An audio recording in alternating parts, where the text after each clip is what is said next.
In this tutorial, I'm going to show you how to make the Lexi Dress. You can find the Lexi Dress at dittopatterns.com. This is a quick and easy knit dress that you can make on your serger or sewing machine. Once the pattern is in your library, we'll start by cutting out the front and back piece on the fold. I folded my fabric in half down the center just for ease of demonstration. If you'd like to fold it in a way to make your fabric more useful, feel free. Just be sure that you are cutting it on the straight grain line. Also make sure that if you have a smaller cutting table that your fabric is piled on top of the table and not hanging off the side. On knits, this can be problematic and cause your pattern to stretch as you're cutting it.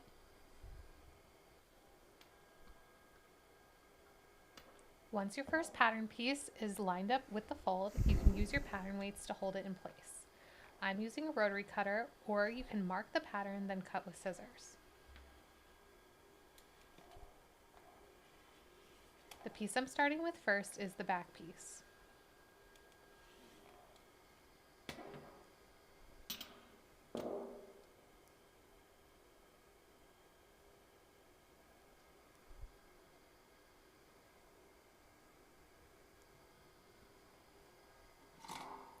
Be sure to mark the notches on the piece before pulling it away. To mark the other side, I tend to just fold the fabric over slightly and add the marks. It's also a good idea to mark the center back.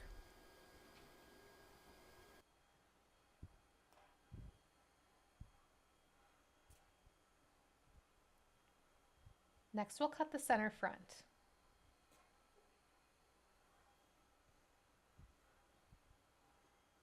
My fabric actually has a slight stripe in it in the floral, so I'm trying to make use of my fabric and get my patterns to match up. This is not necessary if you're using a solid or a piece of fabric that doesn't have any kind of direction. Just like the back piece, you'll put down your weights and cut with your rotary cutter or scissors. Next, you'll want to mark the dart.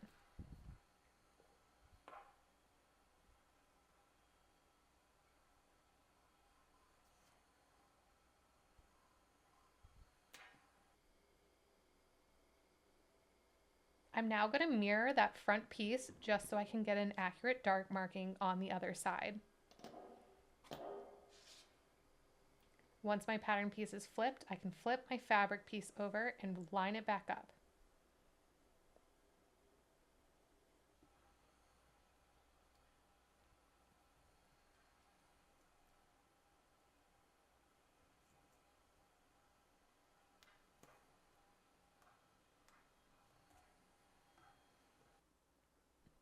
The next step is to cut out 2 sleeves.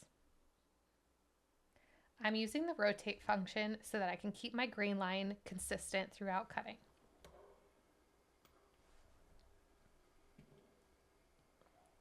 You can see again that I'm cutting these sleeves kind of center in my fabric. That's only because I'm matching up those floral patterns that I want throughout the dress. Again, if you're using a solid or a pattern that doesn't have a direction, you'll be able to make better use of your fabric and have less waste.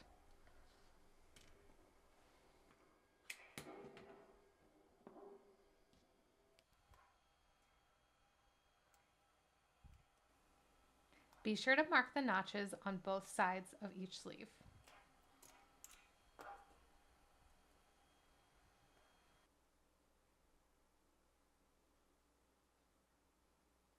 Next, we'll cut out skirt pieces. I'm starting with the back skirt piece and it needs to be spliced, meaning it will only show part of the skirt and then I'll have to shift the projected pattern before cutting again. I have this back piece set so that the top is visible and I'm lining up the top of my fabric. This piece is also cut on the fold.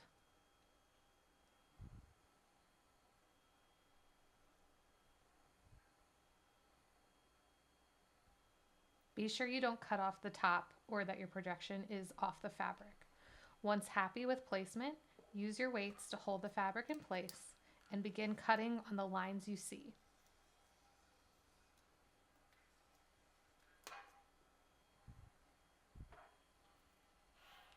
I then use the splicing stickers included with my Ditto to add marks to the red marks already projected. This is a good time to mark any markings at the top of the skirt.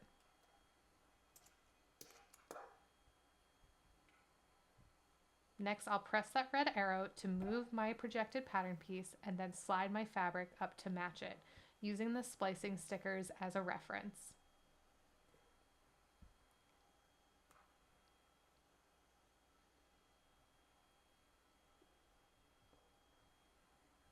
Once happy with the placement, I'll use my weights and finish cutting the skirt.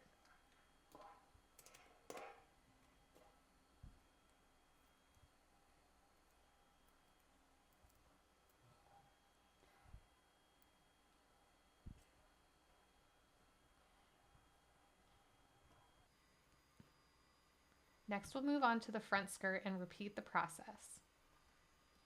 I'm using my splicing stickers and my weights to start cutting the front of the skirt.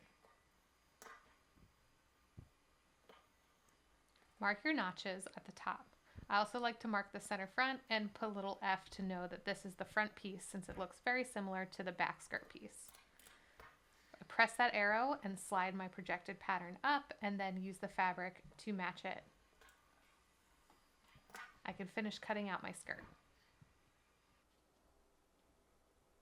Now that all our pieces are cut, it's time to start with those darts on the front piece. I like to fold my fabric in half and match up the lines drawn.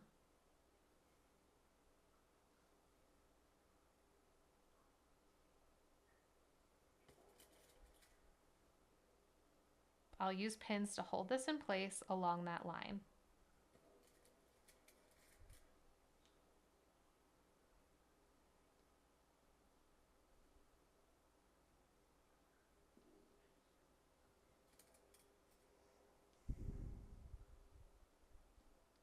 Repeat the process on the other dart.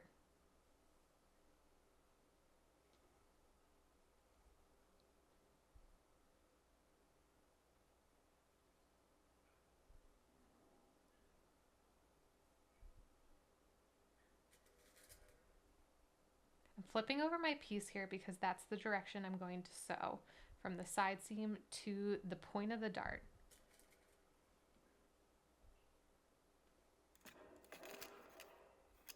For this dart, I'm going to sew on my sewing machine. I installed a ballpoint needle and I set my machine to a very slight zigzag. Each sewing machine will be different, so check your manual for what's best.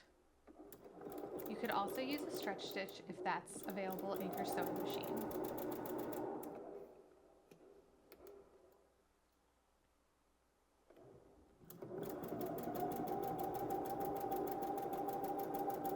Once you get to the point, you'll want to secure the end of your stitches. You can do this if your machine has a tie-off button, or you can tie it off by hand. Be sure to leave the tails long enough to do so. As you can see, the slight zigzag is still stretchable on this dart. I'm going to repeat this process on the other dart.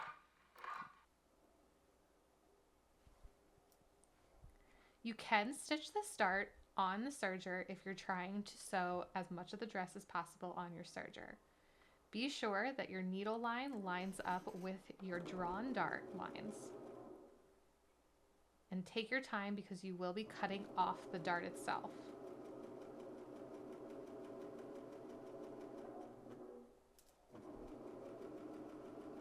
I tend to use my sewing machine when sewing darts just because I find it's easier to fix if I make a mistake. I think also tying the dart is a little more secure than having your serger tails.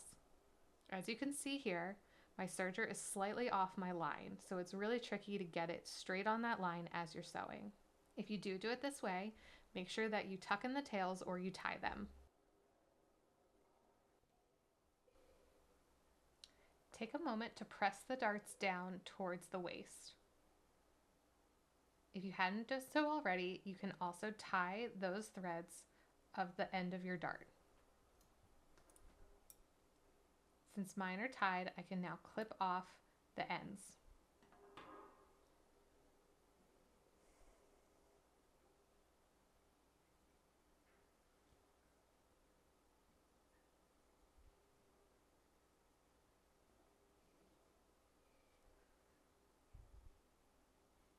Whenever doing this style of raglan sleeve, I like to add my sleeves next.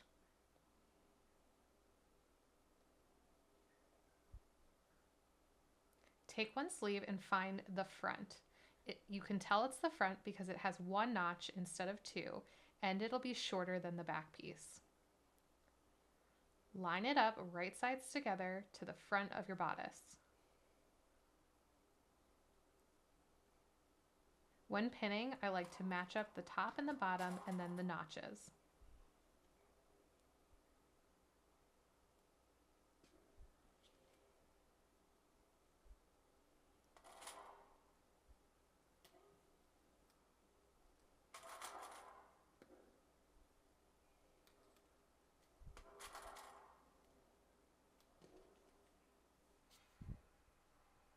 I'm going to repeat this process on the other side to get both sleeves set.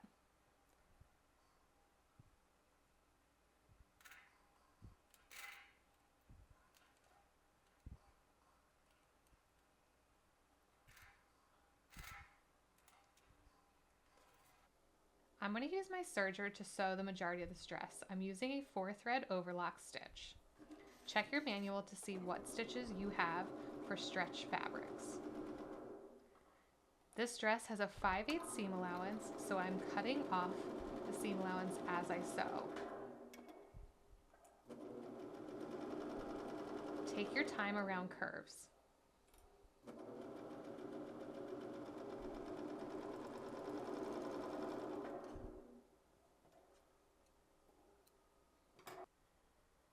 Now that my fronts are on, I'm going to add the back bodice to the back curve of the sleeves with right sides together, doing the same process of matching up the top and the bottom and then those two notches.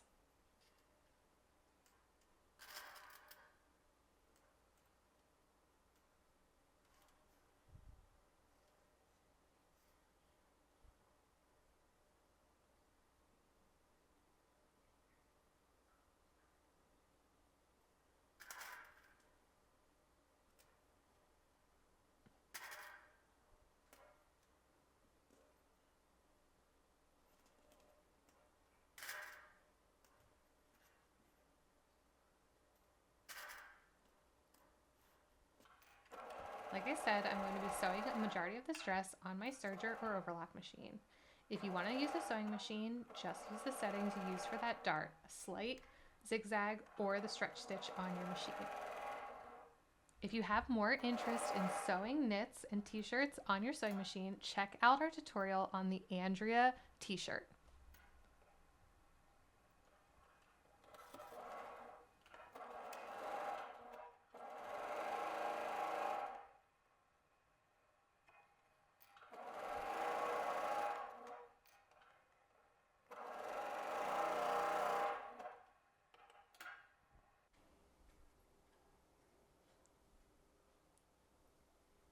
Now that our sleeves are on our bodice, this is a great time to clip your threads.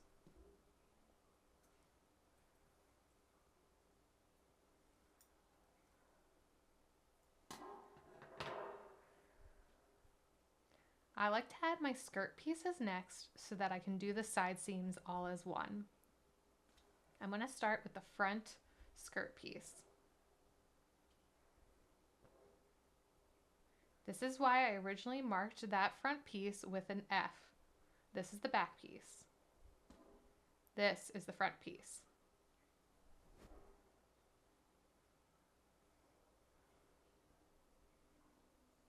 Turn your bodice over so that right sides are up and lay the skirt on top.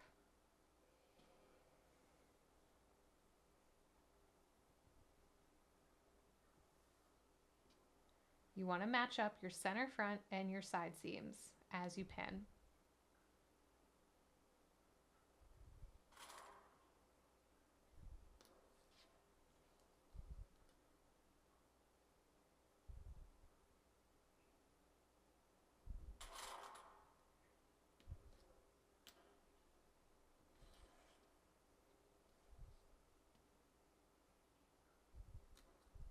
Your pattern may have some ease in it, so pull gently to even out the pieces so they fit together.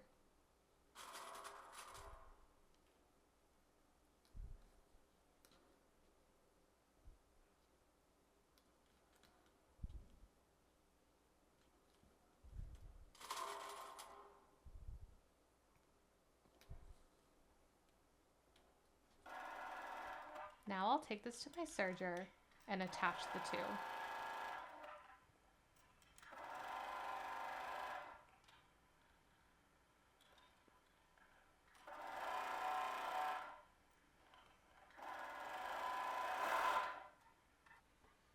Repeat these steps with the back piece, matching up the center back and the side seams and pinning or clipping.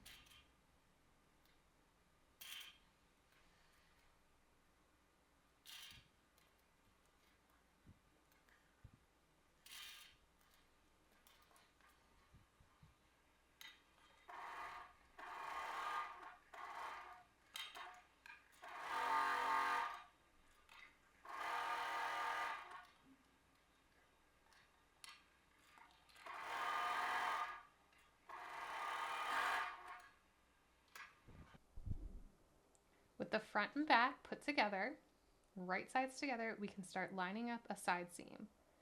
I like to start by lining up the seams of the waist, as well as the edges of the sleeves and the underarm seam.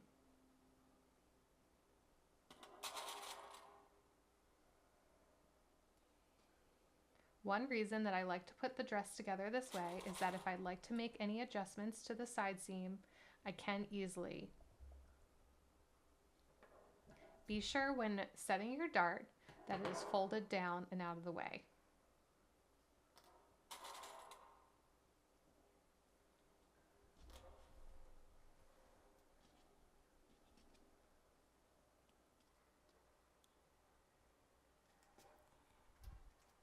Make sure your hem is lined up and begin pinning up the sides of the skirt to match that waist seam.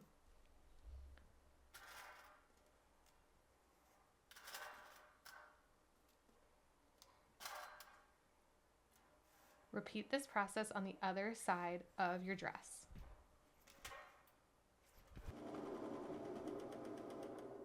Now you can serge or sew the entire side seam from the hem of the sleeve to the hem of the dress.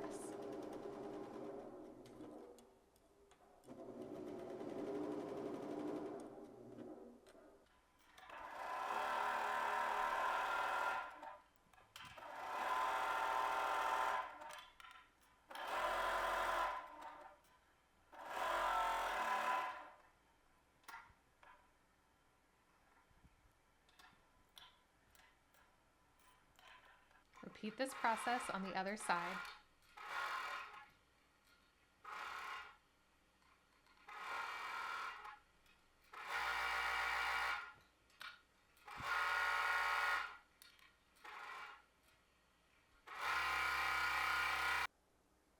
Now that our dress is put together, we can work on the neckline and the hem of the sleeves and the hem of the dress.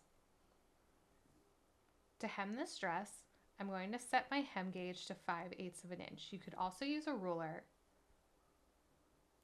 Check your pattern for the exact hem amount.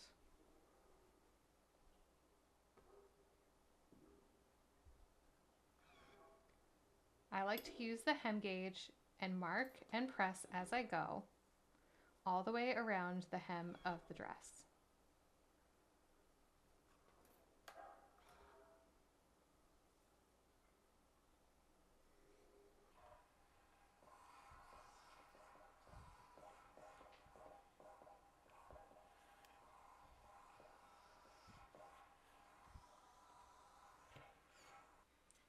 You can place pins as needed.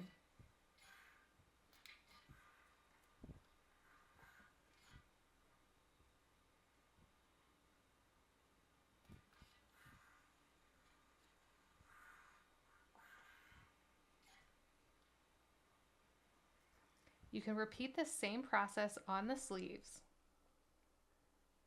I'm going to show you two ways of hemming a knit garment. The first is to use a cover stitch machine. Either way, you're going to iron the fabric just as I showed you before. Once your machine is set to a cover stitch or the desired stitch you'd like, set it underneath the foot with right side facing up. Begin stitching. Pay attention to the folded over edge of your hem because you want it to be consistent throughout the garment. The goal is to catch the edge of your folded over fabric just like this.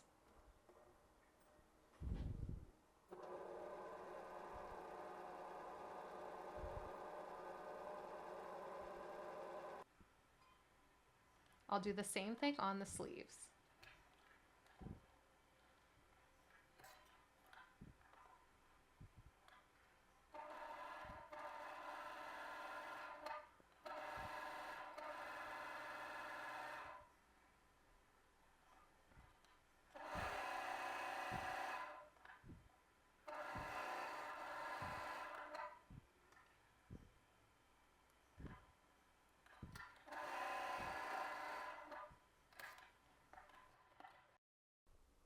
To achieve this look without a full cover stitch machine, you can use twin needles in your sewing machine.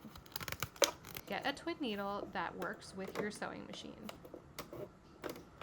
To install, remove your needle and place the twin needle into the machine and tighten. You'll need 2 spools of thread in the top.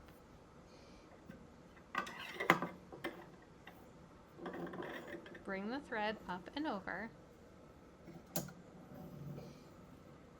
and then you'll begin threading it exactly the same. I like to pull my threads and thread them as one throughout the top of my machine.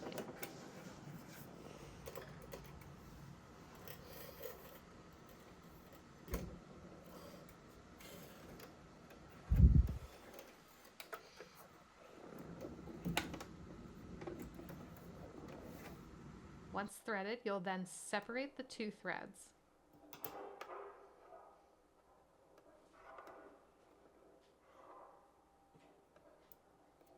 I like to clip mine shorter and even before threading through the eyes of the needle.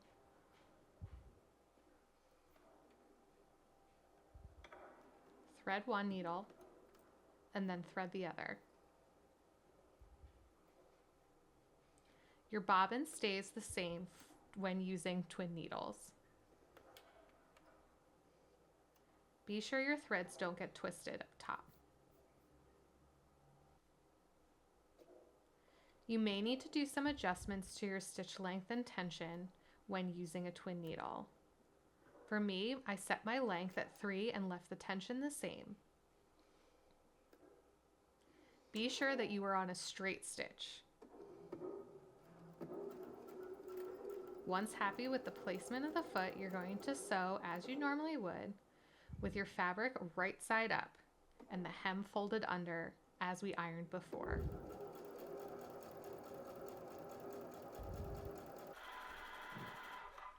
As you sew, pay attention to where that fold hits on your sewing plate. You want to keep the fold and the stitches consistent for an even hem.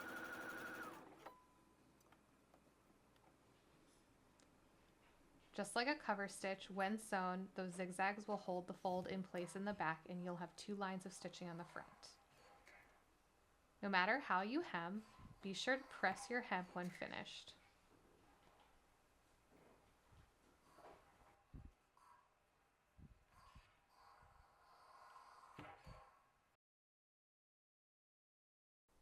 The Lexi Dress pattern comes with instructions on making a facing for the V-neck.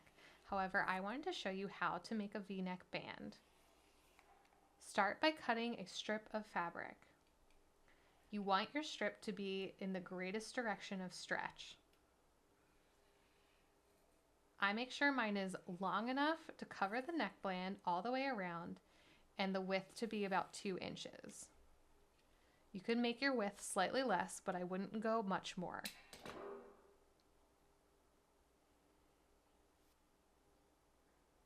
Once you have a strip cut out to be your neckline, the next step is to fold it in half and press it. Take your time with this, lining up the raw edges. Some knits, especially lightweight ones, may try to curl on you, so take your time. In a moment, I'll show you a little trick to keep it flat.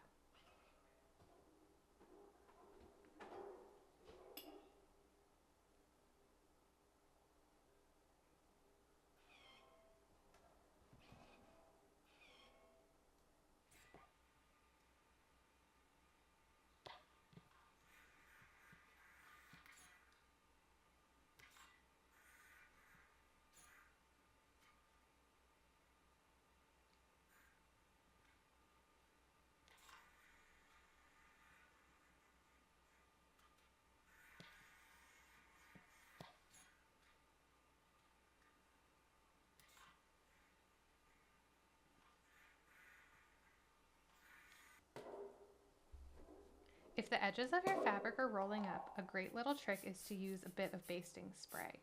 This won't affect the stretch and will just hold the fold in place as you sew and work with the neckband. I like to put a piece of paper on top of my mat to keep everything in tidy as I spray the neckband and fold it back into place.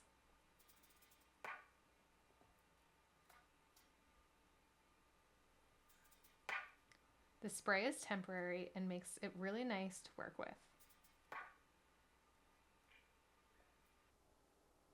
As you can see, it's still really stretchy and easy to use.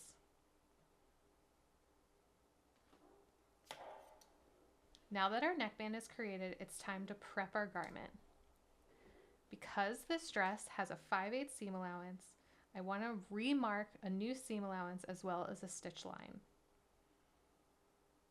I'm going to start by marking 5/8 all the way around because that is the original stitch line of this pattern.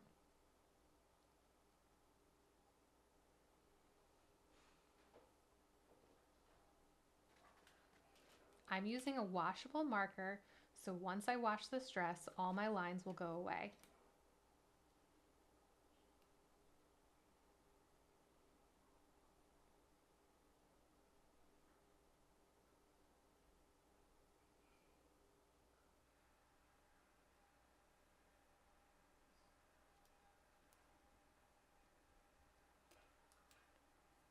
Mark that stitch line all the way around and be sure that your V is really visible.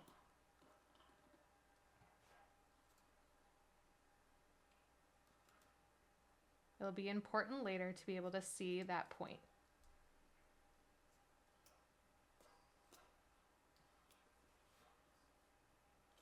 Continue drawing your stitch line on the back.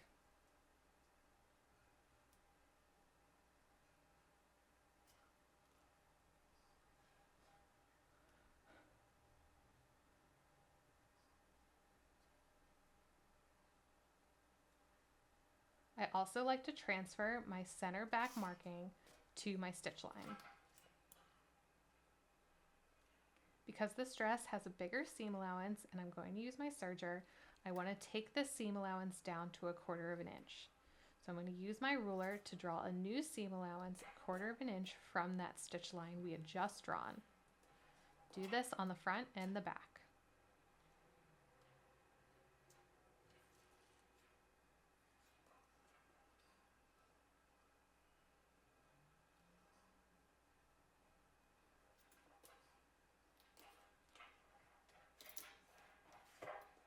Now I can clip down my seam allowance so that it's an even 1/4 inch.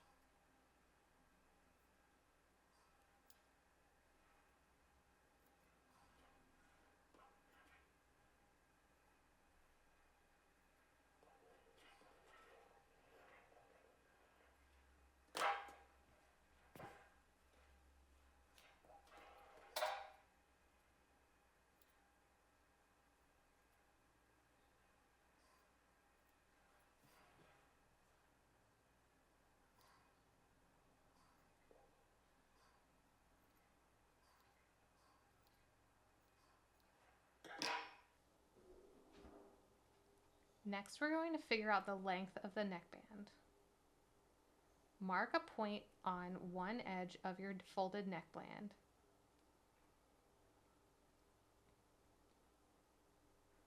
You can use percentages to figure out how long the neckband can be. However, I find it's just easiest to pull my neckband slightly as I move around the garment neck.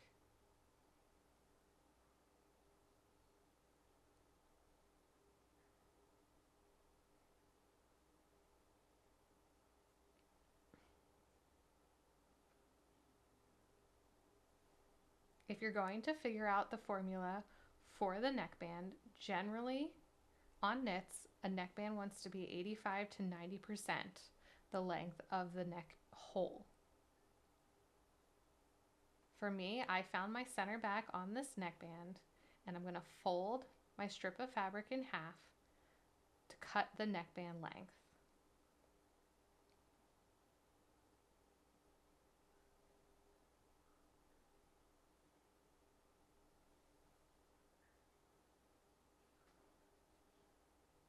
Be sure to mark your center back.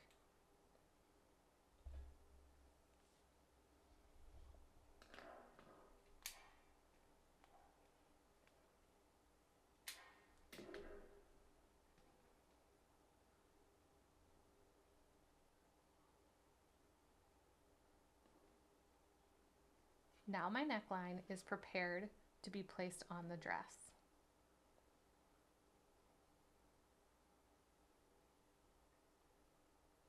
You can take a moment to check to see how it will fit, but the important thing is to get the edges of our neckband matched up in that front V.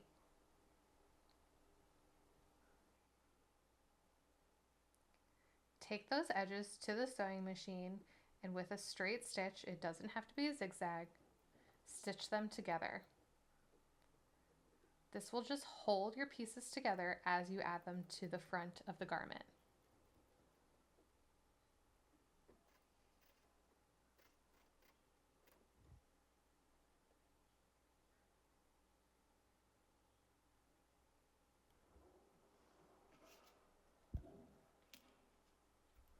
Take a moment to prep this neckband for sewing by adding 1/4 inch seam allowance. You don't need to go all the way around the neckband. We just want to get that V marked with a center point.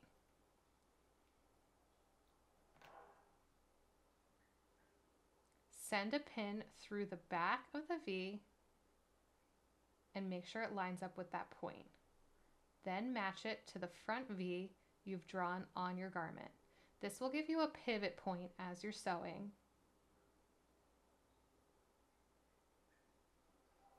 Take the neckband to the sewing machine and hold your pin in place to keep that pivot point in place. Line up the neckband just about 1.5 inches up from that center point.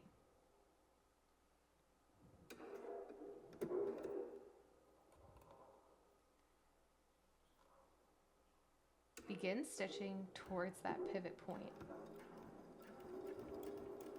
This is such a small area that you could use a straight stitch on a length of 3 or 3.5 or a slight zigzag.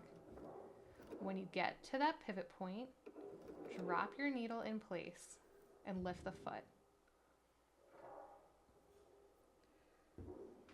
Move your garment so that you can clip into the V of the bodice only,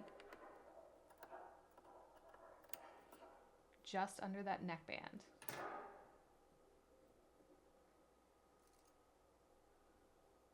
Now you can move your fabric and the neckband around to line up the other side of the V.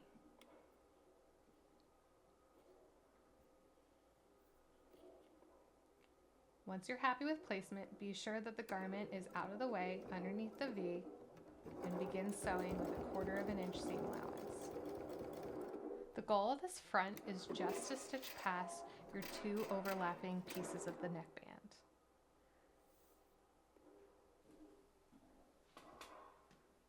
Now that our V in place, we can continue adding the neckband. Start by matching up your center back line that you put on that neckband with the center back of the garment.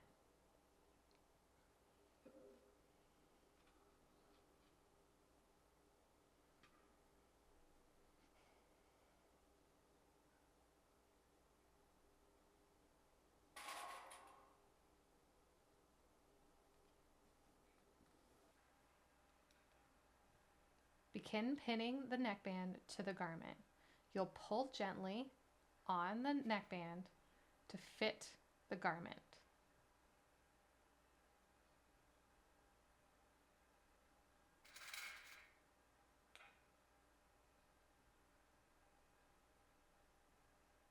Continue shifting so it feels like the neckband is evenly spaced around the neck of your garment.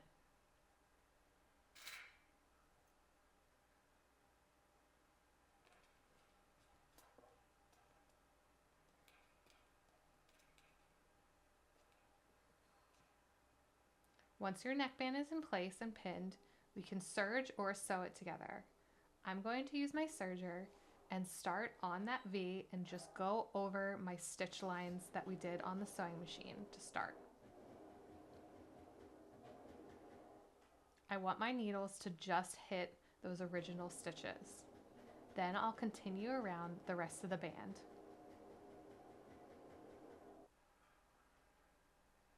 I'm watching that the edges of my fabric stay matched up to the edge of the band.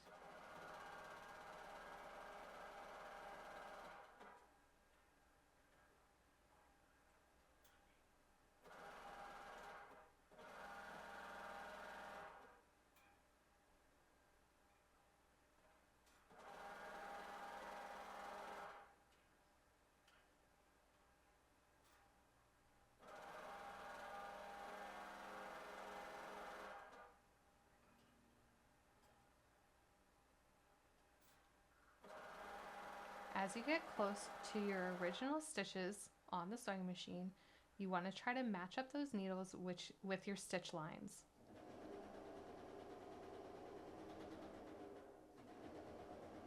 And then continue off.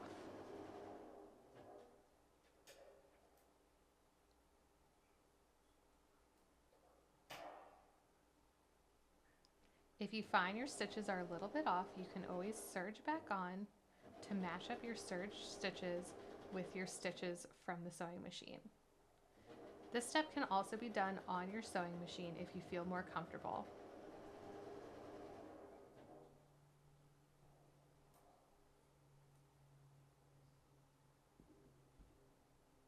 The last step of the neckline is to give it a good press all the way around the neck.